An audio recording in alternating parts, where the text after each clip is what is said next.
बिस्मिल्लाहिर्रहमानिर्रहीम। नाज़रीन कैसे हैं आप? खैरियत से हैं? मोहम्मद अहमद साजिद आपका मेज़बान। आप मेहरबानी करते हैं, शफकत करते हैं, आपका प्यार मिलता रहता है। तो मैं इस वक्त मौजूद हूँ हमारे इलाका के बहुत बड़े बुज़ुर्ग शायर जनाब मोहम्मद खान चिराग साहब, जो कि 6-7 किताबों के मुसन्निफ़ भी हैं, तहरीक पाकिस्तान के कारकुन भी हैं और हमारे पाकिस्तान सोशल एसोसिएशन के वली लखा के इल्म व अदब यूनिट के प्रेसिडेंट भी हैं, जो कि बहुत बड़ा यूनिट होता है। तो आज इनकी इयादत के लिए हम इधर पहुंचे हैं, अपने बेटे नलैन मुस्तफ़ा के साथ मैं आया हूँ। तो बाबा जी अस्सलाम वालेकुम। वालेकुम सलाम जी, क्या हाल है आपके? अच्छे हैं? तबीयत कैसी है? ठीक है। बस लगता है कि हमारे आने से आपके चेहरे पे मुस्कुराहटें आ गई इसमें हैं। शक नहीं है, ये रात की आई है। रात की आई है? रात आपने फोन किया था कि मैं सुबह आऊंगा। हाँ हाँ, तो मैं उदास बहुत था। क्या बात। तो बस फिर मेरे चेहरे पे रौनक तभी आ गई। आखिरी मुलाकात हमारी 14 अगस्त को हुई थी। 14 अगस्त को हुई थी, बड़ी देर हो गई। ठीक है, हाँ, मिले हुए हाँ, बड़ी देर हो अगस्त, गई थी। सितंबर, अक्टूबर, नवंबर भी है, मेरे एंड ख्याल पे ही में है। मेरे ख्याल में कोई 2.5-3 माह हो गए। मेरे ख्याल में हाँ 2.5-3 माह हो गए। हाँ, अच्छा चलो बाबा जी, ਤੁਸੀਂ ਚੂੰਕਿ ਪੰਜਾਬੀ ਦੇ ਸ਼ਾਇਰ ਜੇ ਤੁਹਾਡੇ ਨਾਲ ਗੱਲਬਾਤ ਵੀ ਪੰਜਾਬੀ ਦੀ ਕਰੀਏ, ਪੰਜਾਬੀ ਬੋਲਾਂਗੇ ਤੇ ਮਜ਼ਾ ਵੀ ਜ਼ਿਆਦਾ ਆਉਂਦਾ ਹੈ। ਤੇ ਕੋਈ ਇਹ 2.5-3 ਮਹੀਨੇ ਦੇ ਵਿੱਚ ਕੀ ਤੁਹਾਡੀ ਕਾਰਕਰਦਗੀ ਰਹੀ? ਕੋਈ ਨਵਾਂ ਲਿਖਿਆ ਜੇ ਕੋਈ ਨਹੀਂ, ਜਾਂ ਬਿਸਤਰ ਤੇ ਲੇਟੇ ਦੀ ਰਹੇ? ਵਜ੍ਹਾ ਨਾਲ ਪਹਿਲਾ ਮਿਸਰਾ ਉਲਾ ਜਲ ਲਿਖਣਾ ਤੇ ਸਾਨੀ ਤਲਾਸ਼ ਕਰਨਾ ਤੇ ਉਲਾ ਭੁੱਲ ਜਾਣਾ। अच्छा, क्योंकि सिर भी वजह से फर्क थे। हाँ हाँ, तो याददाश्त बड़ी खराब हो गई। ते बाद औकात फिर मैं अपने दिल ਨੂੰ ਲਾਲ ਚਰਾਉਣ ਵਾਸਤੇ ਪੁਰਾਣੀਆਂ ਕੁਝ ਜਿਹੜੀਆਂ ਗਜ਼ਲਾਂ ਨੇ ਉਹਨਾਂ ਨੂੰ ਆਪਣੇ ਆਪ ਹੀ ਦੁਹਰਾ ਲੈਂਦਾ। ਜਾਂ ਮੇਰੇ ਕੋਲ ਦੋਸਤ ਵੀ ਆਉਂਦੇ ਨੇ, ਦੋਸਤ ਵੀ ਆਉਂਦੇ, ਬੂਰੇ ਆਉਂਦੇ ਨੇ। ਕਿਧਰ ਪਿਛਲੇ ਦਿਨਾਂ ਦੇ ਵਿੱਚ ਸੋਨ ਸਿੱਖੇ ਦੇ ਵਿੱਚ ਦੋਸਤ ਆਏ ਨੇ, ਤੇ ਉਹ ਫਿਰ ਕੋਈ ਯਾਦਦਾਸ਼ਤ ਥੋੜੀ ਜੀ ਰੱਖਣ ਵਾਸਤੇ ਕੁਝ ਚਾਹੁੰਦੇ।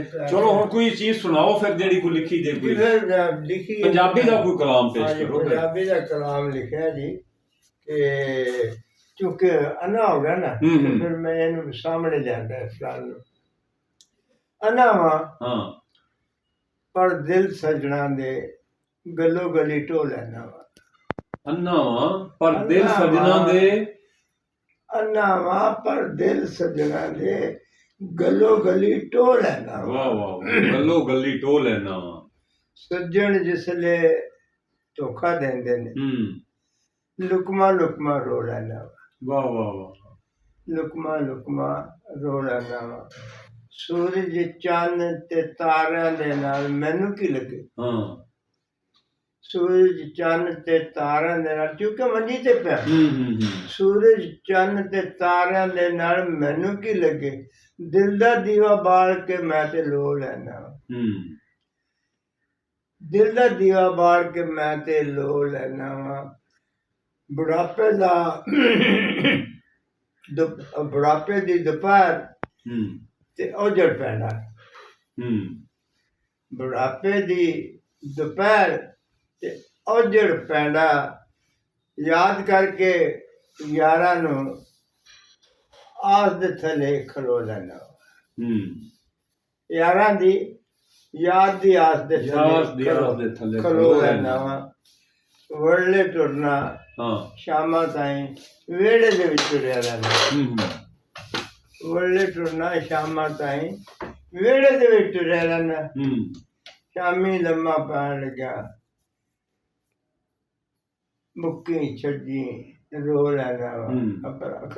ਅਕਲਾਪਾ ਵੇਖ ਕੇ ਤੇ ਸ਼ਾਹੀ ਖੁੱਸ ਗਈ, ਕਿਉਂਕਿ ਦੁਕਾਨ ਤਾਂ ਹੁਣ ਖੁੱਸ ਗਈ ਨਾ। ਪੋਤਰੇ ਬੈਠ ਕੇ ਮੇਰੇ ਕੋਲ ਤਾਂ ਨਹੀਂ ਹੁਣ। ਸ਼ਾਹੀ ਖੁੱਸ ਗਈ, ਮੰਗ ਨਹੀਂ ਹੁੰਦਾ ਹੁਣ ਮੰਗਤਿਆਂ ਤੋਂ। ਸ਼ਾਹੀ ਖੁੱਸ ਗਈ, ਮੰਗ ਨਹੀਂ ਹੁੰਦਾ ਹੁਣ ਮੰਗਤਿਆਂ ਤੋਂ। ਬੜਲੇ ਖਾਨਾ ਸ਼ਾਮਾਂ ਪਾਰੋਂ ਆਸ ਦੀ ਡੋਰੀ ਫੜ ਲੈਣਾ। ਵਾਹ ਵਾਹ, ਤੁਸੀਂ ਵੀ ਸਾਰੇ ਆਪਣੇ ਆਪਣੇ ਮੇਰੇ ਸਾਹਮਣੇ ਰੱਖੋ ਦੁੱਖ।